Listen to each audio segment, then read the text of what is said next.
بسم اللہ الرحمن الرحیم والصلاة والسلام علی رسولہ الکریم وعلی آلہ واصحابہ اجمعین اما بعد فاعوذ باللہ من الشیطان الرجیم بسم اللہ الرحمن الرحیم شہر رمضان الذی انزل فیہ القرآن وقال تعالی یا ایھا الذین آمنوا کتب علیکم الصیام کما کتب علی الذین من قبلکم لعلکم تتقون وقال النبی صلی اللہ علیہ وسلم من قام رمضان ایمانا واحتسابا غفر له ما تقدم من ذنبه وقال النبی صلی اللہ علیہ وسلم من صام رمضان غفر له ما تقدم من ذنبه او کما قال۔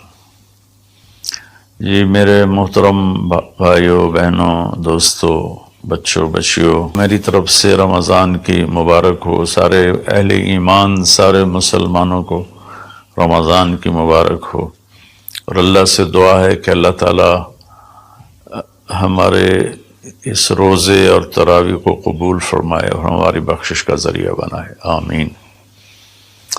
کئی سالوں سے یہ معمول چل رہا ہے کہ رمضان میں قرآن کا کچھ خلاصہ وہ بیان کر دیا جائے۔ سوا پارہ پڑھا جاتا ہے، رات ہم نے 1.5 پارہ سنا، تو سارے کا تو خلاصہ مشکل ہوتا ہے، تو کچھ اس میں سے جو اللہ تعالیٰ دل میں ڈالے گا وہ میں عرض کر دوں گا۔ سب سے پہلی بات یہ ہے کہ یہ قرآن کیا ہے، یہ کتاب کیا ہے؟ تو اللہ تعالیٰ یہ کس نے اتاری ہے، اس کا مقصد کیا ہے؟ تو قرآن کا تعارف قرآن کی زبان سے، کہ قرآن خود اپنے بارے میں کیا کہتا ہے۔ تو پہلا سوال اٹھتا ہے یہ کس کی کتاب ہے، کس نے لکھی ہے، کون مصنف ہے؟ تو اللہ تعالیٰ فرماتے ہیں سورہ شعراء میں وَإِنَّهُ لَتَنزِيلُ رَبِّ الْعَالَمِينَ، یہ پیغام ہے، یہ کتاب ہے، تھوڑی تھوڑی کر کے اتاری ہوئی، تنزیل تھوڑا تھوڑا کر کے اتارنا، انزال ایک ہی دفعہ اتارنا۔ رب العالمین، جو ساری کائنات کا مالک ہے اور لارڈ ہے اور بادشاہ ہے اور پالنے والا ہے۔ لفظ رب میں اللہ نے ایک خوبصورت اشارہ کیا ہے کہ میں تمہارا پالنے والا ہوں، تو جیسے تمہاری ماں تم سے پیار کرتی ہے اور تمہارے لیے ہر وقت آسائش پہنچانے کی کوشش کرتی ہے، ہر وقت راحت پہنچانے کی کوشش کرتی ہے، تکلیف سے بچانے کی کوشش کرتی ہے، تو یہ کتاب اس رب العالمین کی طرف سے ہے جو تمہارا پالنے والا ہے۔ وہ تمہارے لیے کبھی تکلیف نہیں چاہے گا، کبھی مشقت نہیں چاہے گا۔ میرے اس قانون پہ عمل کرنا تمہارے لیے سراسر فائدہ ہے، اور اس کو چھوڑ دینا تمہارے لیے سراسر نقصان ہے۔ لفظ رب میں یہ ایک پیغام اللہ تعالیٰ نے خاموش پیغام ہمیں دیا ہے۔ کس کی کتاب ہے؟ کا رب العالمین۔ رب العالمین تو آسمانوں پر ہے، تو نیچے کون لایا؟ تو اس کا جواب ہے نزل بہ الروح الامین۔ اس کے لیے ایک مقدس فرشتہ آیا جو امانت دار ہے، کہ وہ جس طرح اللہ کی طرف سے وہ پیغام ملا اسی طرح اس کو لے کر نیچے آیا۔ امین کے لفظ نے حضرت جبریل کی ضمانت دی، اللہ کی طرف سے ضمانت۔ اور روح جو ہر آلائش سے پاک ہے اور اللہ کا امر ہے، قل الروح من امر ربی۔ تیسری بات کس پر اترا ہے، کس کو یہ دیا گیا ہے کلام کا؟ علی قلبک، اے میرے محبوب یہ آپ کے رب کا کلام ہے، جبریل اس کو لایا ہے اور آپ کے دل کے اوپر اتارا ہے۔ پہلی 3 کتابیں لکھی ہوئی اتار دی گئیں بیک وقت۔ اس سے پہلے چھوٹی چھوٹی کتابیں جو آئیں ابراہیم علیہ السلام پر یا دوسرے انبیاء پر، ادریس علیہ السلام پر، وہ بھی لکھی ہوئی، یہ لکھا ہوا نہیں آیا، یہ ڈائریکٹ اللہ پاک کی زبان سے نکلا اور جبریل نے اس کو لیا اور اللہ کے نبی کے دل پر اتار دیا۔ اچھا، کس لیے آیا ہے؟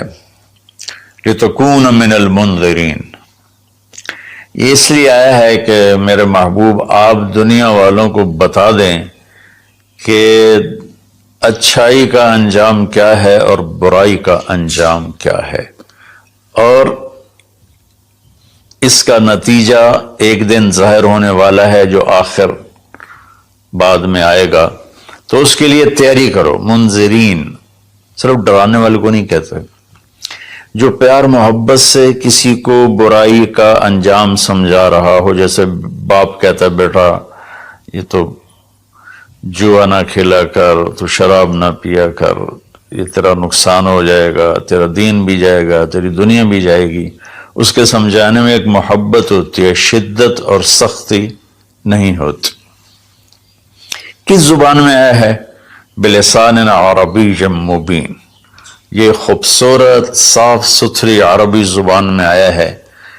کائنات کی یہ وہ زبان ہے جسے اللہ نے اپنے لیے چنا۔ اللہ کا کلام عربی، میرے رسول عربی، میرے رسول کی زبان عربی، اور اہل جنت کی زبان بھی عربی۔ اللہ نے اس کو پسند کیا۔ یہ عجیب و غریب کلام ہے اور عجیب و غریب یہ لینگویج ہے۔ کسی زبان کے الفاظ کا وہ حرف کا معنی نہیں ہوتا۔ عربی زبان وہ ہے جس کے ہر حرف کا معنی ہے، الف سے لے کر یا تک ہر حرف کا معنی ہے۔ یہ عربی زبان میں آیا ہے۔ اس میں ایک یہ اشارہ بھی ہے کہ اللہ تعالیٰ عربوں سے کہہ رہا ہے کہ تمہاری زبان میں بھیجا ہے، اس کو سمجھنے کے لیے تمہیں تو کوئی مشکل نہیں ہے، اور دوسرا ہماری طرف بھی اشارہ ہے کہ تم کسی بھی زبان سے تعلق رکھتے ہو تو کوشش کرو عربی سیکھو تاکہ اللہ کے قرآن کو تم، پیغام کو تم سمجھ سکو۔ یہ مختصر سا تعارف ہے کہ قرآن کس کا کلام ہے؟ اللہ کا۔ کون لایا؟ جبریل۔ کن کے پاس لایا؟ ہمارے نبی پاک صلی اللہ علیہ وسلم۔ کس لیے لایا؟ کہ ہمیں زندگی کا انجام سمجھایا جا سکے کہ انسان ایک ایسی مخلوق ہے جو ماں کے پیٹ سے بالکل جاہل پیدا ہوتا ہے، اور اس کے مقابلے میں ماں انڈے سے نکلنے والا ہو یا ماں کے پیٹ سے نکلنے والا جانور اور کیڑے مکوڑے، یہ چونٹی کتنی چھوٹی ہوتی ہے اور انڈا کتنا چھوٹا ہوگا، تو اس سے نکل کر وہ اندھیرے میں ہوتی ہے اور اس سے زندگی گزارنے کا پورا طریقہ معلوم ہوتا ہے کہ میرے لیے ٹھیک کیا ہے، غلط کیا ہے، صحیح کیا ہے، غلط کیا ہے۔ انسان پیدا ہوتا ہے، واللہ اخرجکم من بطون امہاتکم لا تعلمون شیئا، میرے بندو اللہ نے تمہیں ماں کے پیٹ سے نکالا، تم کچھ بھی نہیں جانتے تھے، تو ہمیں باہر سے علم لینا ہوتا ہے، اور باقی کسی مخلوق کا امتحان نہیں، میرا اور آپ کا امتحان ہے کہ اللہ تعالیٰ فَهَدَيْنَاهُ النَّجْدَيْنِ، یہ دو راستے ہیں، یہ سیدھا ہے، یہ غلط ہے۔ قرآن سیدھا راستہ بتاتا ہے، إِنَّ هَذَا الْقُرْآنَ يَهْدِي لِلَّتِي هِيَ أَقْوَمُ، قرآن تمہیں سیدھا راستہ بتاتا ہے۔ اور شیطان کیا کرتا ہے؟ وہ ہمیں غلط راستہ بتاتا ہے، وہ ہمیں یجادلوکم وَإِنَّ الشَّیَاطِینَ لَیُوحُونَ إِلیٰ أَوْلِیَائِہِمْ، کہ یہ شیطان کی بھی وحی چلتی ہے جو اس لیے ہوتی ہے کہ لِتَکُونُوا مِنْ أَصْحَابِ السَّعِیرِ، کہ تم جہنم میں جا کے گر جاؤ، چلے جاؤ۔ تو اس لیے اس قرآن کا سیکھنا، چلو ہم عربی تو نہیں سیکھ سکتے ہیں، عمر کا ایک ایسا حصہ، لیکن اس کا ترجمہ پڑھ سکتے ہیں۔ ہر مکتب فکر کے علماء نے ترجمہ کیا ہوا ہے، تو وہ ترجمہ تھوڑا تھوڑا پڑھیں تو انشاءاللہ ہمیں پتہ چلے گا کہ اللہ ہم سے کیا کہتے ہیں۔ پھر اس قرآن کا مقصود کیا ہے؟ وہ ہدایت ہے۔ الف لام میم ذالک الکتاب لا ریب فیہ ہدن للمتقین، یہ کتاب کی پہلے اللہ نے ضمانت دی کہ یہ ہر شک و شبہ سے بالا تر کتاب ہے، دنیا میں کوئی یہ دعویٰ نہیں کر سکتا، نہ بولنے والا نہ لکھنے والا۔ انبیاء کے سوا بڑے سے بڑا علامہ ہو بولنے میں خطا کھائے گا، بڑے سے بڑا علامہ ہو لکھنے میں خطا کھائے گا، صرف میرے رب کا انبیاء اور میرے رب کا کلام ہر خطا سے پاک ہے۔ تو یہ کس لیے ہے؟ ہدن للمتقین، یہ ہدایت ہے۔ ہدا چونکہ عربی زبان ان کی تھی تو اللہ تعالیٰ نے انہی کی، سبحان اللہ، انہی کے استعمال کے مطابق جب قرآن کو اتارا تو وہ ہل کے رہ گئے۔ ہدا ویسے تو کہ سیدھا راستہ، لیکن ہدا اس چٹان کو کہتے ہیں جو سمندر میں ابھری ہوئی ہو، پانی سے باہر نکلی ہوئی۔ سمندر کے اندر بے شمار پہاڑ ہیں جو ہمارے زمینی پہاڑوں سے زیادہ ہیں، تو کہیں کہیں وہ اوپر نکل آتے ہیں، اور ان پر جب سورج کی چمک پڑتی ہے تو وہ چوٹیاں روشن ہو جاتی ہیں۔ اس روشن چوٹی کو عرب جب سفر کرتے تھے یا دوسرے بھی جب بحری سفر کرتے تھے تو ان کو نشانی بناتے تھے کہ یہ پہاڑ کی چوٹی فلاں جگہ کا پتہ بتاتی ہے، یا سمجھیے جدہ کا پتہ بتاتی ہے، یہ یمبو کا پتہ بتاتی ہے، یہ خلیج عقبہ کا پتہ بتاتی ہے۔ ایک مثال دے رہا ہوں۔ تو ہدا اس پہاڑ کی چوٹی کو کہتے ہیں جس کو دیکھ کر بحری جہاز اپنی سمت اور راستے کو صحیح کرتے تھے اور منزل تک پہنچتے تھے۔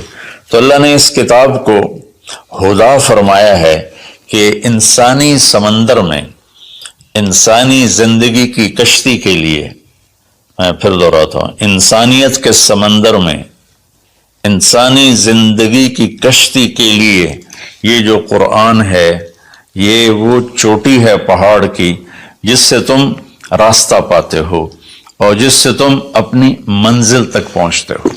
ایک مقصد تو اس کا یہ ہے کہ مجھے کیا کرنا ہے قرآن بتائے گا، کیا نہیں کرنا قرآن بتائے گا، جو کہا گیا وہ کر لو، جس سے روکا ہے وہ چھوڑ دو۔ دوسرا، قرآن کا مقصود کیا ہے؟ ھذا بلاغ للناس، یہ پیغام ہے لوگوں کو پہنچانے کے لیے، جس کو امت آج بھلا چکی ہے۔ مدت ہوئی صیاد نے چھوڑا بھی تو کیا، تاب پرواز نہیں راہ چمن یاد نہیں۔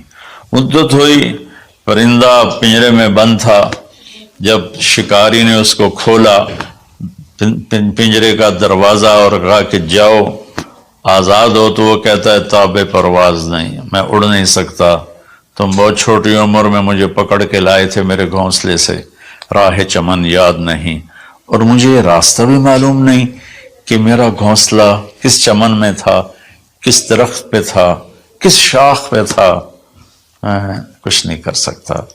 اس وقت امت خواہشات کے پنجرے میں اس طرح بند ہوئی ہے کہ راہ چمن یاد نہیں، تاب پرواز نہیں، راہ چمن یاد نہیں، کہ اللہ تعالیٰ نے ہمیں یہ سورہ ابراہیم کے آخر میں ھذا بلاغ للناس، یہ لہجہ ہے قرآن کا، یہاں ھذا بلاغ للناس، یہ پیغام ہے لوگوں کو پہنچانے کے لیے، وَلِيُنذَرُوا بِهِ، تاکہ انہیں خبردار کیا جا سکے، وَلِيَعْلَمُوا، تاکہ وہ جان لیں، أَنَّمَا هُوَ إِلَٰهٌ وَاحِدٌ وَلِيَذَّكَّرَ أُولُو الْأَلْبَابِ، کہ ایک ہی اللہ ہے، ایک ہی معبود ہے، ایک ہی الہ ہے، ایک ہی مدد کے قابل، ایک ہی پکارے جانے کے قابل، ایک ہی ہے جس کو پکارنا بھی ہے، بلانا بھی ہے، مانگنا بھی ہے، جھولی بھی پھیلانی ہے۔ یہ اس کا دوسرا مقصد ہے۔ اس امت کو ایسا نبی ملا جس کے بعد کوئی نبی نہیں آئے گا، کوئی نبی نہیں آئے گا۔ نبی اللہ بھیجتا ہے، خود بخود کو انسان نبوت کا دعویٰ کرے تو اس سے وہ نبی نہیں بنتا ہے، تو نبی اللہ بھیجتا ہے اور اللہ پسند کرتا ہے۔ تو ہمارے نبی آخری ہیں، لہٰذا اس کتاب کا پیغام دنیا کو پہنچانا ہم سب کے ذمہ ہے کہ ہم انہیں بتائیں کہ بھائیو آگے ایک زندگی آ رہی ہے۔ دو باتیں ہو گئیں۔ تیسری بات یہ ہے کہ اس وقت ایک ماحول بنا ہوا ہے کہ دین پہ چلنا بڑا مشکل ہے، دین پہ چلنا بڑا مشکل ہے، تو اللہ تعالیٰ نے بسم اللہ الرحمن الرحیم، یہاں سے اللہ نے تسلی دینی شروع کی کہ میں شروع کرتا ہوں اس اللہ کے نام سے جو رحمان بھی ہے رحیم بھی ہے، مہربان ہے، نہایت رحم کرنے والا ہے۔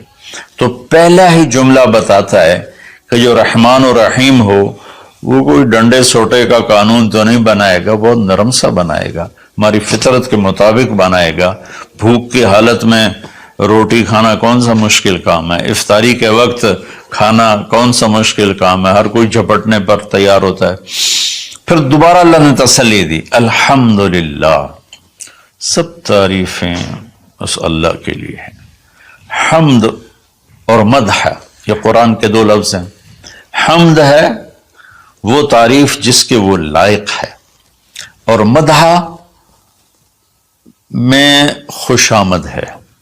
آپ نے فرمایا یا معاذ ایاک والتمادح فإنہ الذبح، معاذ خوش آمد کرنے سے بچنا یہ ذبح کر دینے والی چیز ہے۔ تو اللہ تعالیٰ نے کہا سب تعریفیں تیرے اللہ کی، اور اللہ کے صفاتی نام 99 ترمذی شریف میں ہیں، لیکن وہ 99 نام صرف نہیں ہے بلکہ جیسے اللہ اپنی ذات میں لامحدود ہے تو اس کی نام بھی لامحدود ہیں، لیکن ذاتی نام جو ہے وہ اللہ ہے۔ اللہ میرے بر صغیر میں خدا بولا جاتا ہے عام طور پہ، اہل علم بھی یہی بولتے ہیں، عام لوگ بھی یہی بولتے ہیں، میرا اس سے کوئی اختلاف نہیں ہے کہ یہ نہیں بولنا چاہیے۔ خدا فارسی کا لفظ ہے، پتہ نہیں کس نے یہ لفظ بنایا، خدا، وہ جسے کسی نے نہ بنایا ہو اسے خدا کہتے ہیں، لیکن اللہ نے اپنا نام بتایا کہ میرا نام اللہ ہے۔ تو ترجمہ لفظوں کا نہیں ہوتا، نام کا ترجمہ نہیں ہوتا، ترجمہ عبارات کا ہوتا ہے۔ میرا نام طارق جمیل ہے، اس کے الفاظ کا مطلب ہے کچھ، لیکن مجھے طارق جمیل کہہ کے پکارا جاتا ہے، اور طارق رات کو آنے والا، اور طارق کھٹکھٹانے والا، میں تو کوئی نہیں کھٹکھٹا رہا۔ مولانا خوبصورت، جمیل خوبصورت کو کہتے ہیں، نام کا ترجمہ نہیں ہوتا۔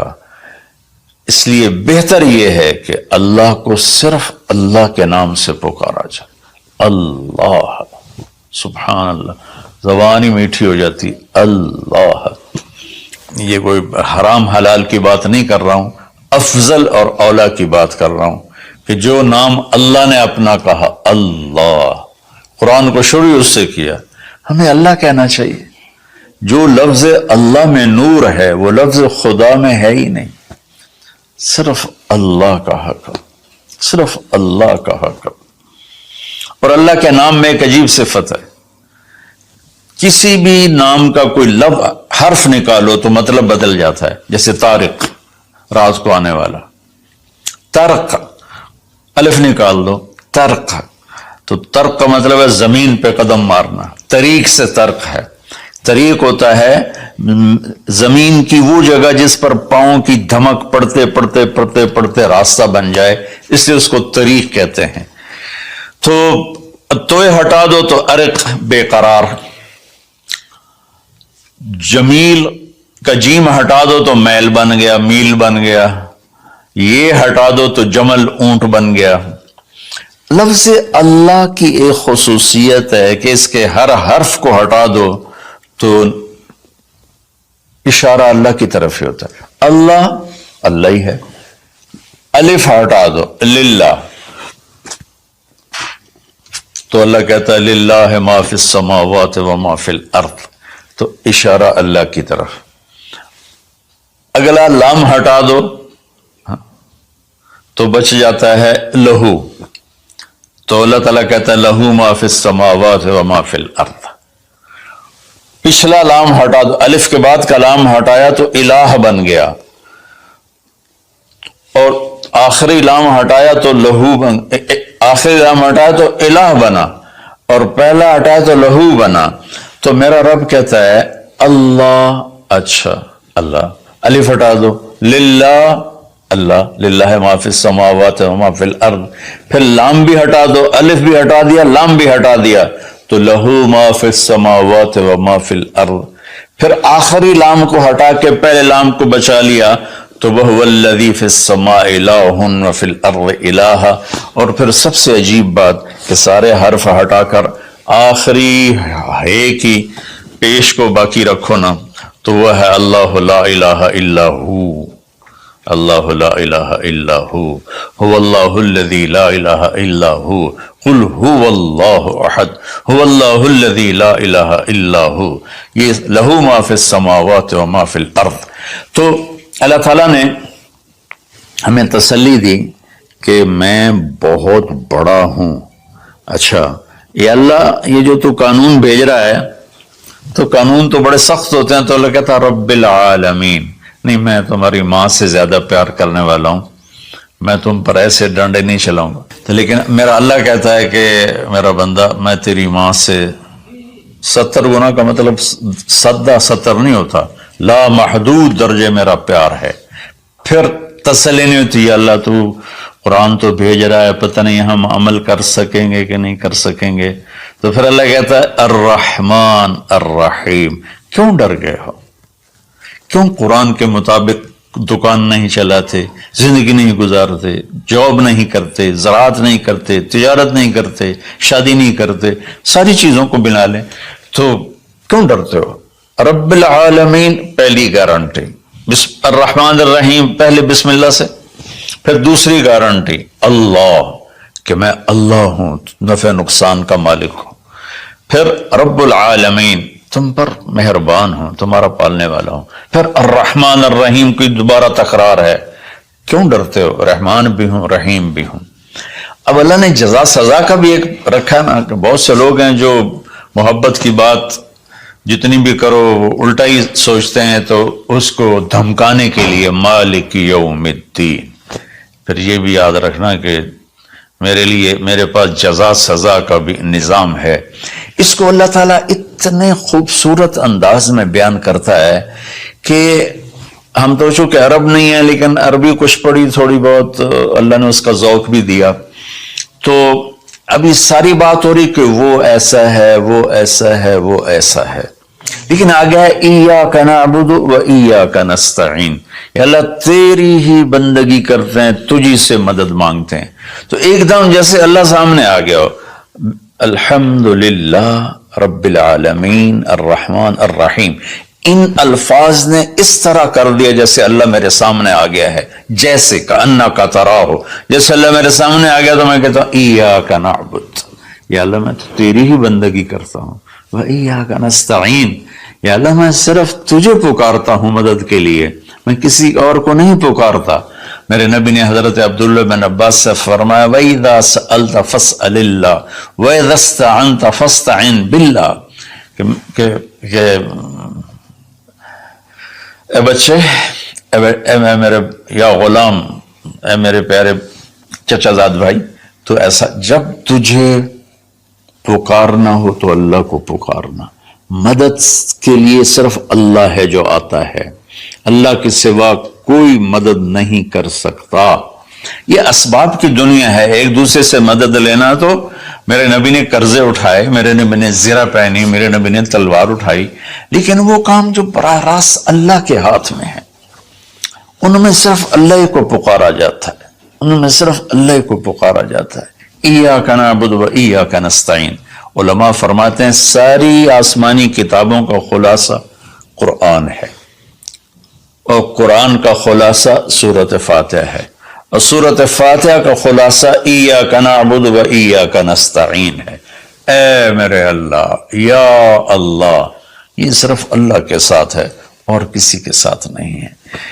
تو پھر اللہ تبارک و تعالیٰ، چونکہ میں نے پہلے شروع میں کہا تھا کہ ہم زندگی گزارنے کا طریقہ نہیں جانتے، تو اللہ نے ہم سے یہ دعا ہم پہ فرض کر دی کہ تم نے یہ مانگنا ہے، جو کہ تم اندھے ہو، جاہل ہو، کہو اہدنا. کتنی ضروری ہے اللہ کہتا روٹی مانگو، پانی مانگو، بیوی مانگو، بچے مانگو، جی کپڑے مانگو، زمین مانگو، جائیداد مانگو، صحت مانگو، عزت مانگو، سب کچھ مانگو، لیکن ایک چیز اللہ نے فرض کر دی کہ میرے بندے اگر تو ہدایت کے بغیر مر گیا تو برباد ہو جائے گا، لہذا تم پہ واجب کرتا ہوں، فرض کرتا ہوں کہ اہدنا الصراط المستقیم۔ اہدنا پہلے میں بتا چکا ہوں کہ ہدا، یا اللہ وہ چٹان دکھا دے جس کو دیکھ کر میری زندگی کی راہیں صحیح جگہ تک مجھے پہنچائیں۔ ہدا، عرب اس کو سن کے ہل گئے تھے کہ وہ محاورہ سمجھتے تھے، ہم محاورہ نہیں سمجھتے، لیکن عرب کیوں ہل گئے تھے؟ کہتے کیا کمال ہے یار، یہ کیا آدمی کہاں سے بولتا ہے، کیا بولتا ہے۔ وہ تو ابو جہل سے پوچھا اخنس ابن شریک نے، سچ سچ بتا محمد جھوٹے ہیں کہ سچے ہیں؟ کہنے لگا اللہ کی قسم سچے ہیں، پر نہیں مانوں گا، میں بنو ہاشم سے مقابلہ کروں گا، نہیں مانوں گا، سچے ہیں۔ تو اہدنا، یا اللہ وہ چٹان دکھا، وہ کیا؟ وہ قرآن ہے جس کو دیکھ کر میں تجھ تک پہنچ جاؤں۔ صراط، سیدھے راستے کو کہتے ہیں، صراط جس پر کسی قسم کا کوئی کھڈا نہ ہو، جیسے موٹر وے۔ اب موٹر وے بنایا تو ہم لوگ اپنے گاؤں سے، ابھی میں گاؤں سے ہی بات کر رہا ہوں، ملتان کے لیے جانا ہو، لاہور، اسلام آباد، فیصل آباد، موٹر وے سے جاتے ہیں۔ صراط موٹر وے کو کہتے ہیں۔ المستقیم جس میں وہ نہ ہو، زیادہ موڑ نہ ہو بلکہ سیدھا ہو۔ الذین انعمت علیہم، نعم اس بوٹی کو کہتے ہیں جو سردی گرمی میں خشک نہیں ہوتی، سدا بہار سرسبز ہوتی ہے۔ تو نعمتن، یا اللہ وہ راستہ دے جس میں ہر چیز ملتی ہو، سبزہ بھی ہو، خوشیاں بھی ہوں، اور اس کے راستے میں کوئی سروس اسٹیشن بھی ہو، اور کھانے پینے کا سامان بھی ہو، کوئی بوفے بھی ہو، اور کوئی جو پیٹرول اسٹیشن بھی ہو۔ آج کی زبان میں کہہ رہا ہوں، یا اللہ وہ راستہ دے جو آباد ہو، جو سرسبز ہو۔ نعم کے اندر یہ معنی موجود ہے، غیر المغضوب علیہم ولا الضالین۔ پھر کہا آمین، زور سے کہو آمین۔ تو میرے رب نے فرمایا کہ یہ مانگو کہ مجھے سیدھی راہ دکھا۔ تو میرے بھائی بہنوں،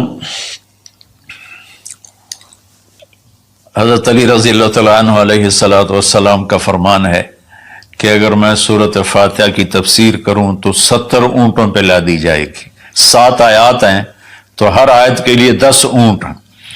اور ایک دفعہ فرمایا کہ عشاء کی نماز پڑھ کے بیٹھے اور فرمایا کہ میں تمہیں بسم اللہ الرحمن الرحیم کی تشریح کر کے بتاتا ہوں، اس کا مطلب بتاتا ہوں۔ تو با سے شروع ہوئے، با صرف لفظ با سے شروع ہوئے، اور فجر کی اذان ہو گئی، با کی شرح چل رہی تھی۔ تو سورہ یعنی بقرہ، یہ سارے، اب ایک اور روایت ہے کہ سورہ بقرہ سارے قرآن کی سردار ہے، اور سورہ بقرہ کی سردار آیت الکرسی ہے جس میں اللہ اپنا تعارف کرواتا ہے۔ تو اس میں اللہ تعالیٰ نے شروع ہی میں ایک حکم دیا، یا ایھا الناس اعبدوا ربکم الذی خلقکم والذین من قبلکم لعلکم تتقون۔ اگر میں ساری سورہ بقرہ کا خلاصہ بتاؤں تو وہ یہ آیت ہے کہ اے لوگو، یا ایھا الذین آمنوا نے کہا اے دنیا کے انسانوں، اس رب کی بندگی کرو جس نے تمہیں پیدا کیا